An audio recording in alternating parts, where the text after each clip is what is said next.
looking into one of the cases at the Museum of Man.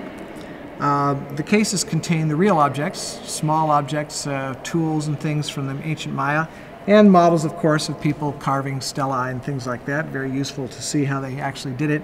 But I want to direct your attention to this tool in the case here.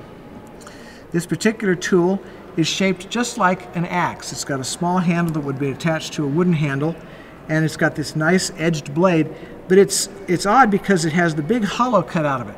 This is called an eccentric axe, or an eccentric flint, because it can't be used as an axe. It's too fragile with that hollow cutout.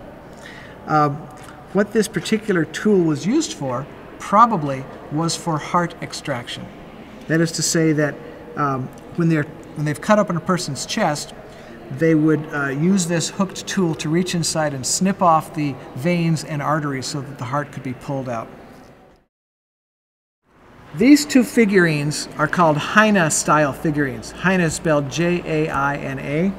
And a Jaina figurine is called that because a lot of these were found on a little sacred island called Jaina. It's on the west coast of Yucatan. These things are found in graves all over Maya land. They're made in a mold. They're stamped by basically mushing them in clay, so there must have been lots and lots and lots of them made. And the interesting thing about these figurines, they're all found in graves, so they were something that had to do with the ceremony of the dead. And they're obviously important, or they wouldn't have made so many of them and buried so many of them. So we have thousands of them. But this particular one, it's really obvious to see behind his shoulder is a kind of a slot. Can you see that slot? That is the mouth of a whistle. This is a hollow figurine that is actually an ocarina. The guy right next to him has a slot on his other shoulder, and he too is an ocarina. In fact, all of the figurines that we see in Maya graves are either a rattle or a whistle.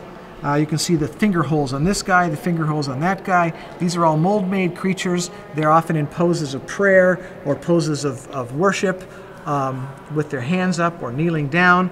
They might be singing, praying, but these were somehow considered to be part of the funeral ceremony. They must have been played in the processions where they buried the dead, and then they buried the musical instruments with the dead person.